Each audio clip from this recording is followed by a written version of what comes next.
You know, as a police officer, I'm compelled to make this video.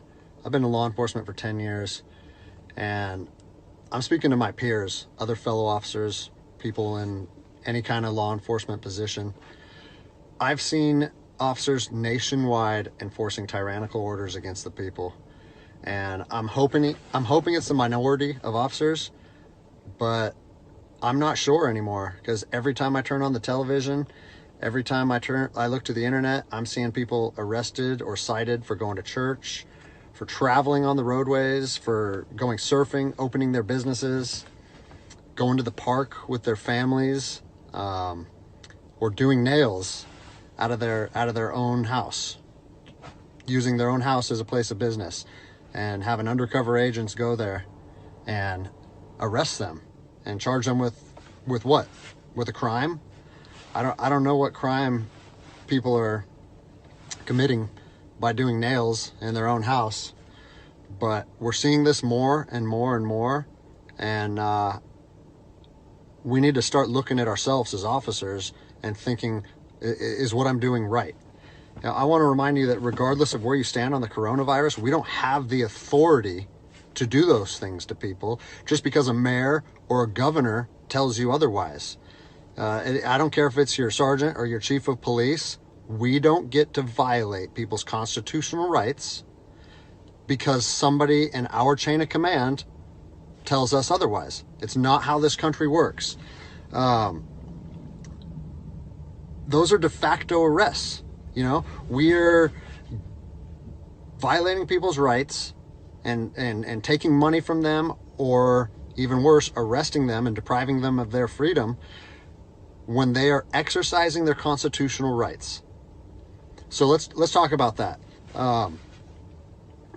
Let's read something right here off of the Declaration of Independence. All men are created equal.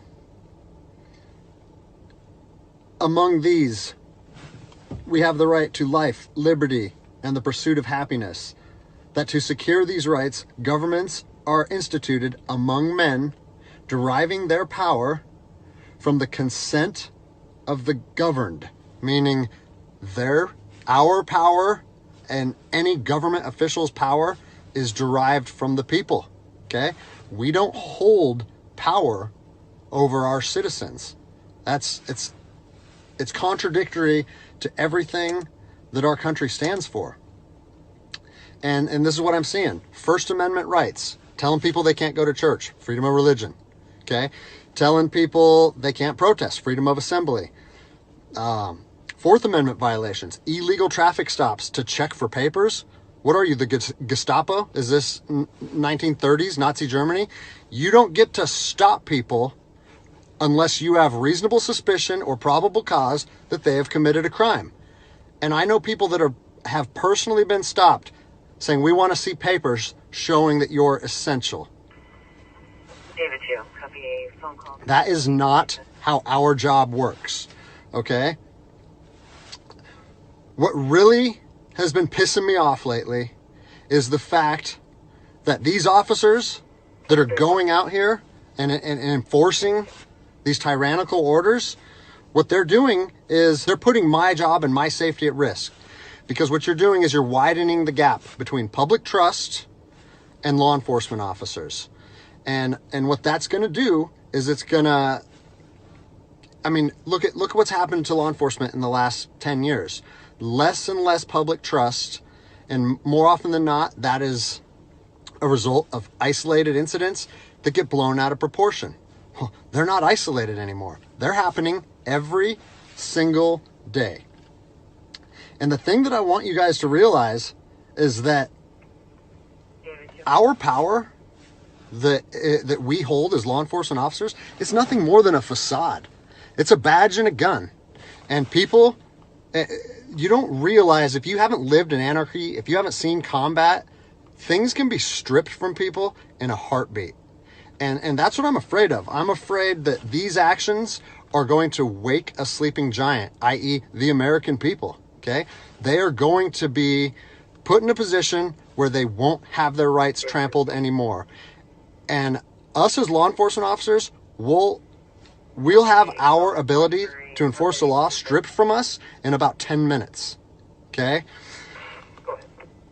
I think what is going to happen if this continues is we're going to see bloodshed in the streets. Okay? I don't want to see bloodshed in the streets on either side of this coin. I don't want to see fellow officers get injured or killed, and I certainly don't want to see citizens get injured or killed. And I promise you, most of you out there doing these tyrannical acts against our citizens, you're not ready for combat. You're not mentally or physically ready for combat in the first place. I promise you, you don't want to go through that, and I hope I never have to go through that again.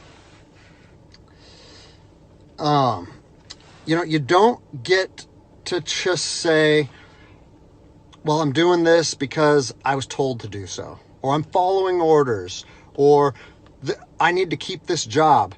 Guess what? I need to keep this job more than anybody. I have 3 young children. I have 2 houses. Like, I have the same sob story that the rest of you guys have.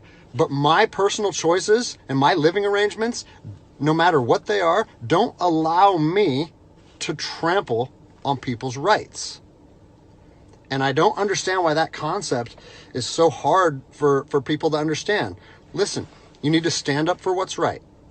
You need to, if you're part of a department or an agency that is asking people or asking their officers or their deputies to impose on people's rights and infringe on their freedoms, you need to step up and say, no, that's not me. That's not what I signed up for, and that's going against my oath.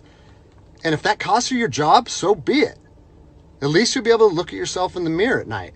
I've already expressed this to my department. And luckily for me, I come from a department that I feel like my chain of command shares my view, but I don't care what department you're part of or what your chain of command thinks. You don't get to trample on people's liberty. And so, you know, as a special operations veteran, I've fought on the streets of Iraq under the U.S. government's guise of freedom. And I'm telling you what, the American people are going to you are going to wake a sleeping giant, and they are going to fight 10 times harder for their freedom on their soil than anything you've ever seen before. And if that's something you're willing to face, then keep trampling on people's rights. But I promise you, the American spirit of defiance is going to rise again, and it's going to be a big problem for our country. So I'll leave you with this, something that I learned as an E-nothing in the Army. No matter what situation you're put in, if you look inside yourself and ask yourself one question, am I doing the right thing? You ask yourself that, you know the answer. And no amount of money or no order or law or anything should be able to make you go against doing the right thing. So I'm imploring officers to look inside themselves and ask themselves, is this what I want to be doing to my citizens? And I think the answer is clear. And if we all stand up together, guess what? It'll be a non-issue, no factor, because people and law enforcement will be united like we should be.